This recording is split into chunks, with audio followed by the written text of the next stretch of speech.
تو اپنا گھر بسانے کے لیے اپنی اما سے بھی نہ لڑو اور اما کے کہنے پہ بیگم سے بھی نہ لڑو.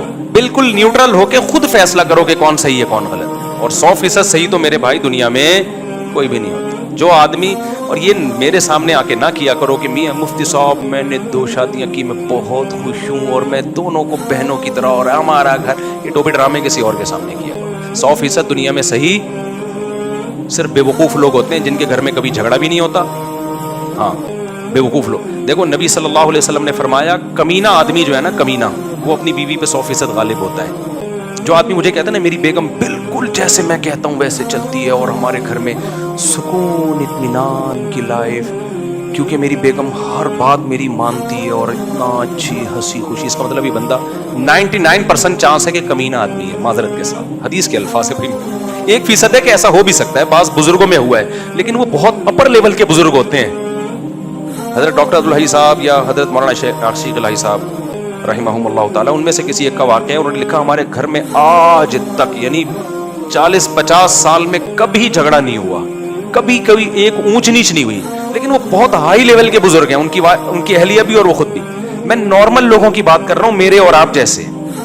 تو جب کوئی آدمی یہ کہا کرے نا میری بیوی اتنی نیک اور میرے سب اصول, بہت تمیز سے ہنسی خوشی زندگی گزر رہی ہے, یا تو پھینکو ہے 1 نمبر کا, بہت بڑا کذاب جھوٹا ہے, یا یہ کہ یہ فرعون کے بچوں میں کوئی ڈوبنے سے بچ گیا تھا دریا میں, اس کی نسل میں ہے. یہ ہوتا ہے ایسا, لیکن یہ اس مرد میں ہوتا ہے جو انتہائی ظالم جابر قسم کا, جو بیوی پہ اتنا روب رکھے کہ اس کو دیکھ کے وہ تھر تھر کانپنا, اور یہ کمینے پن کے بغیر ہر وقت مار دھاڑ لاتے گھسے گالیاں, اور مجبور بھی ہو. نارمل آدمی کے ہاں بھائی کبھی مان لے گی, کبھی کیا کرے گی, آگے سے جواب دے گی, آپ بے عزت ہو کے گھر سے باہر نکل آؤ, کیا بےزتی ہو جائے گی آپ کی. ممبر کے اصول کچھ اور ہوتے ہیں بھائی. یہاں تو آپ سب میری تمیز سے بیٹھ کے سن رہے ہو, کوئی بیچ میں بول نہیں رہا, ہنسنے کی بات پہ ہنس رہے ہو, رونے کی بات پہ رو رہے ہو. گھر میں یہ والا پروگرام نہیں چلتا. ابھی کیا بتائیں کس سے کہانیاں. خیر, تو نارمل جو ہے نا, نارمل رہا کرو. بار بار کہتا ہوں, یہ زیادہ فنٹر بننے کی کوشش مت کرو. اللہ کو فنٹر گیری پسند ہی نہیں ہے, پسند ہی نہیں ہے اللہ تعالیٰ کو فنٹر گیری. تو گھر چلانے کے لیے ضروری ہے بھائی, سب چلتا ہے, فساد بھی ہوگا گھر میں, جھگڑے بھی ہوں گے, لڑائیاں بھی ہوں گی, محبتیں بھی ہوں گی, صاحب اسی طرح زندگی کی گاڑی, یہ جنت تھوڑی ہے میرے بھائی, یہ دنیا ہے, صحیح ہے نا. تو نبی صلی اللہ علیہ وسلم کی صحیح حدیث ہے, یغلبن الکریم ولا یغلب علیہن الا اللئیم. فرمایا کمینہ آدمی عورت پہ حاوی آتا ہے, جو بالکل ایسے جوتے کی نوک پہ رکھتا ہے نا اس کو, تو اس کی بیوی 100% صحیح چلتی ہے, لیکن اس میں مرد کے کمینے پن کا دخل ہوتا ہے. باہر بزدل بنا ہوتا ہے, گھر میں کیا بنا ہوتا ہے, ببرشیر. دفتر میں نہیں چل رہی ہوتی, کہاں چلا رہا ہوتا ہے. میں یہ بھی نہیں کہہ رہا کہ بالکل آزاد چھوڑ دیں, آپ غلام بن کے رہیں, کچھ لمٹ ہونی چاہیے. ایک لمٹ تک برداشت کرنا پڑتا ہے, پھر لمٹ کراس کرنے کی اجازت. بعض لوگ ایسے بھی ہیں بالکل ہی گیدڑ بن کے رہ رہے ہیں, وہ بھی ٹھیک نہیں ہے. لیکن یہ جو اصول ہے نا کہ بالکل ہر چیز سیٹ اپ پہ چل رہی ہو, یہ نہیں ہوتا نا. یہ ہوائی باتیں ہیں, جو کر رہا ہو یا تو جھوٹ بول رہا ہے, یا وہ فرعون جب ڈوبا تھا تو ایک آدھ بچہ کہیں, ویسے تو رہا نہیں تھا, لیکن ایک مثال دے رہا ہوں میں, میرے خلاف فتویٰ دے دیں کہ وہ تو قرآن تو کہہ رہے سارے ڈوب گئے تھے. ہمارے یہاں فتویٰ فوراً مارکیٹ میں آتا ہے, مفتی صاحب نے قرآن کی, فرعون چھوڑو, چنگیز خان ٹھیک ہے, چنگیز خان کی نسل تو باقی رہ گئی ہے نا, تو اس میں سے ہو سکتا ہے کوئی ہو.